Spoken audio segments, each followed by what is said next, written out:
കുഞ്ഞെന്താ action കാണിച്ചത്? എന്താ action കാണിച്ചത്? അതപ്പൊ നേരേക്ക് എന്റെ കോലം പകുതി നേരേക്ക് മതി പറഞ്ഞപ്പോ. Hello guys, welcome back to our channel. ഞാനിന്ന് മറ്റൊരു കുക്കിംഗ് വീഡിയോ ആയിട്ടാണ് വന്നിരിക്കുന്നത്. നമ്മളിന്ന് വേറൊരു വിഭവമാണ് ഉണ്ടാക്കാൻ പോകുന്നത്. മറ്റൊന്നുമല്ല, നമ്മുടെ ചക്കയും മാങ്ങയും വെച്ചിട്ടുള്ളൊരു ഐറ്റം തന്നെയാണ് ഉണ്ടാക്കാൻ പോകുന്നത് കേട്ടോ. അപ്പം നിങ്ങൾ വിചാരിക്കും ഇവർക്ക് ഈ ചക്കയും മാങ്ങയും മാത്രമേ ഉള്ളൂ വിചാരിക്കും. പക്ഷേ ഇത് സീസണൽ ഫ്രൂട്ടാണല്ലോ. അപ്പം ഇതിൻ്റെ ഈ ഒരു ടൈം പീരീഡ് കഴിഞ്ഞാൽ പിന്നെ നമുക്കിത് വെച്ചിട്ടുള്ള ഐറ്റംസ് ഒന്നും ഉണ്ടാക്കാൻ പറ്റില്ല. പിന്നെ നമ്മൾ പുറത്തുനിന്ന് അങ്ങനെ വാങ്ങിച്ചിട്ട് ചക്കയും മാങ്ങയും കാശ് കൊടുത്ത് വാങ്ങിച്ചിട്ട് അങ്ങനെ വെക്കാറില്ല, കാരണം നമ്മുടെ ഇവിടെ ഉള്ളത് കൊണ്ട്. സോ അത് തീരുന്നത് വരെ ഏകദേശം ഇത് വെച്ചിട്ടുള്ള ഐറ്റംസ് ഒക്കെ തന്നെയായിരിക്കും നമ്മൾ വീട്ടിലെപ്പോഴും ഉണ്ടാക്കാറ്. അപ്പം അത് നിങ്ങൾക്കും കൂടെ ഒന്ന് കാണിച്ചു തരാമെന്ന് വിചാരിച്ചിട്ടാണ് നമ്മൾ ഇന്നത്തെ വ്ളോഗ് പ്ലാൻ ചെയ്തിരിക്കുന്നത്. ഒരു ഹായ് പയ്യൂ. ഹായ് പയ്യൂ. ടാറ്റ. അവനവിടെ കിടക്കാൻ കൂട്ടാക്കുന്നില്ല, അപ്പം അവനെ ഇങ്ങോട്ട് എടുത്തിട്ട് വന്നതാണ്. സോ വീഡിയോയിലേക്ക് കിടക്കാം. ഇത് ചക്കയുടെ കുരുവാണ് കേട്ടോ. ചക്ക നമ്മൾ ചുളപ്പറിച്ച് സാപ്പിട്ടു. അതിൽ പഴുത്തപ്പോൾ അതെല്ലാം ഞങ്ങൾ മുറിച്ച് സാപ്പിട്ടു. അതിലപ്പോൾ നല്ല കുരു കിട്ടി. അപ്പോൾ അതിൽ നിന്ന് ചക്കക്കുരു എടുത്ത് ഞാൻ വെയിലത്ത് കുറച്ച് ദിവസം വെച്ച് ഉണക്കി അത് പൊളിച്ച് വെള്ളത്തിലിട്ട് അതിൻ്റെ തൊലി കളഞ്ഞ് നേരേക്ക് എടുത്തു. ഓക്കെ, ആ ചക്കക്കുരുവാണ് ഇത്. പിന്നെ ഇത് മാങ്ങ നമുക്ക് വേണം. ഇത് മുറ്റത്തുനിന്ന് വീണ് കിട്ടിയതാണ് കേട്ടോ. കുറച്ച് മാങ്ങ കിട്ടിയിട്ടുണ്ട്. അപ്പോൾ ഇത് രണ്ടും കൂടെയാണ് നമ്മളിന്ന് ഉണ്ടാക്കാൻ പോകുന്നത്. നന്നായിട്ട് കഴുകിയിട്ട് തൊലി കളയുകയാണ് കേട്ടോ. ഇങ്ങോട്ട് കൊണ്ടുവന്ന് കാണിച്ചു കൊടുക്കും. അവിടെ നിന്ന് കാണിച്ചാൽ അറിയുമോ? ഇതേപോലെ തൊലിച്ചെടുക്കുക കേട്ടോ. മാങ്ങയുടെ നമുക്ക് തൊലി ആവശ്യമില്ല. നന്നായി കഴുകിയതിൻ്റെ ശേഷം വേണം നമ്മൾ തൊലി കളയാനായിട്ട് കേട്ടോ.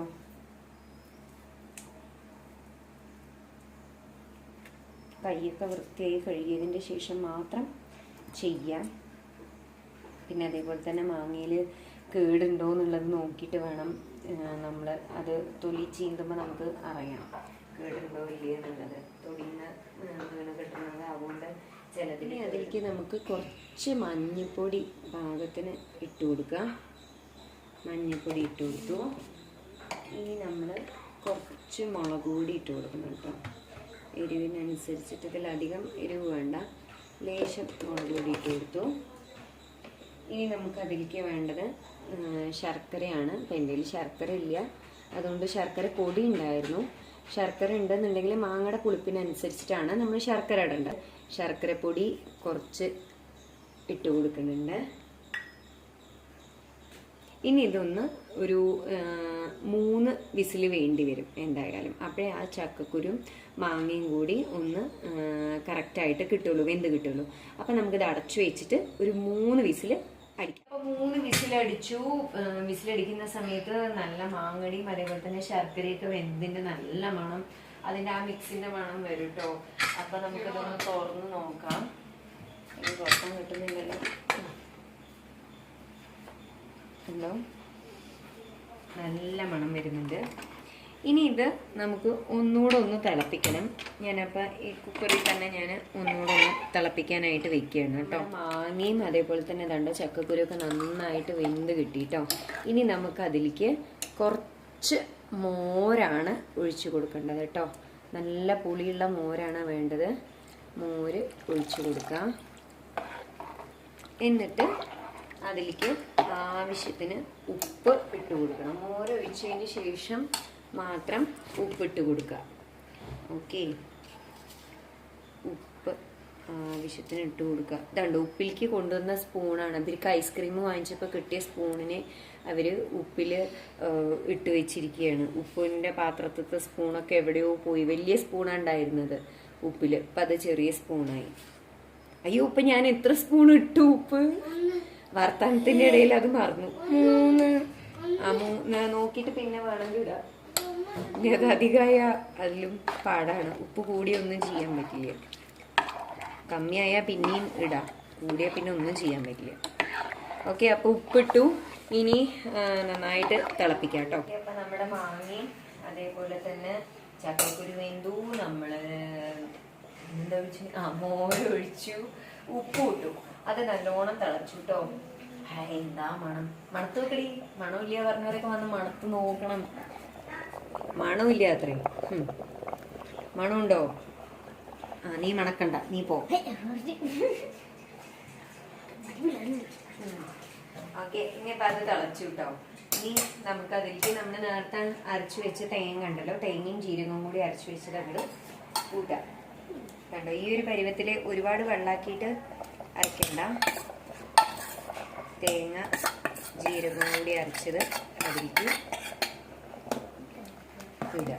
എന്നിട്ട് നന്നായിട്ട് ഇളക്കുക. എന്നിട്ട് ഒന്നും കൂടി ആ തേങ്ങയുടെയും ജീരകത്തിനെയും പച്ചമണം പോണ വരെ നന്നായിട്ട് ഒന്ന് തിളപ്പിക്കുക. അപ്പൊ നമ്മുടെ മാങ്ങ തിളച്ചപ്പോൾ ഞാനത് ഓഫാക്കാൻ പോവാണ്. ഇനി നമുക്ക് അതിലേക്ക് കടുകും കൂടി വറുത്തിട്ട് കഴിഞ്ഞാൽ നമ്മുടെ മാങ്ങ കൂട്ടാൻ റെഡി ആയി. അപ്പൊ നമ്മള് ഇനി കടുവറക്കാൻ പോവാണ് കേട്ടോ. അതിനായിട്ട് നമ്മള് പുറത്തൊരു ചട്ടി വെച്ചു. ഇനി അതിലേക്ക് കടുവറക്കണമെങ്കിൽ എന്ത് വേണം? എണ്ണ വേണം.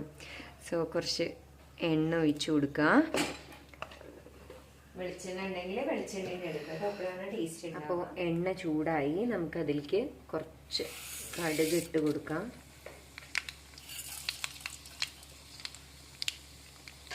കടുക് പൊട്ടി വരുമ്പോൾ നമുക്ക് കുറച്ച് കരിവേപ്പിൻ്റെ ഇല ഇട്ട് കൊടുക്കുക. പിന്നീട് കൈക്ക് തെറിക്കുന്നുണ്ട് തോന്നുന്നു. ഇവിടെ നിന്ന് ഭയങ്കര ആക്ഷനാണ് കാണിക്കുന്നത്. ഹായ് ഹൂയി എന്നൊക്കെ പറയുന്നുണ്ട്. കരിവേപ്പിൻ്റെ ഇല മൂത്ത് വരുമ്പോൾ നമുക്ക് കുറച്ച് ചുവന്നമുളകും കൂടി ഇട്ട് കൊടുക്കാം. ഇത്രയേ ഉള്ളൂ പരിപാടി. കടുക് വറക്കേണ്ട പരിപാടി ഇത്രയേ ഉള്ളൂ. ഓക്കെ, അപ്പോൾ നമ്മൾ കടുക്, കരിവേപ്പിൻ്റെ ഇല, ചുവന്നമുളക് ഒക്കെ മൂപ്പിച്ചിട്ട് നമ്മുടെ മാങ്ങ കൂട്ടാനിലേക്ക് അങ്ങോട്ട് വറുത്ത് ഇട്ടു. എന്നിട്ട് ഒന്ന് നന്നായിട്ട് ഇളക്കി കൊടുക്കാം. അങ്ങനെ നമ്മുടെ മാങ്ങ കൂട്ടാൻ റെഡി. അപ്പോ ഇനി ചക്കയും മാങ്ങയും ഏതാണ്ട് തീരാറായി. ഇനി ഞാൻ ചക്കയും മാങ്ങയും കൊണ്ട് വരുന്നുണ്ടാവില്ല, ഇനി വേറെ എന്തെങ്കിലും പരിപാടികളായിട്ടാവും വരുന്നുണ്ടാവാം. സോ മറക്കാതെ നമ്മുടെ ചാനൽ എന്തായാലും സബ്സ്ക്രൈബ് ചെയ്യുക, ലൈക്ക് ചെയ്യുക, ഷെയർ ചെയ്യുക, കമന്റ് ചെയ്യുക. വേറൊരു വീഡിയോ ആയിട്ട് വീണ്ടും വരുന്നതായിരിക്കും. അതുവരേക്കും ടാറ്റാ, ബൈ ബൈ.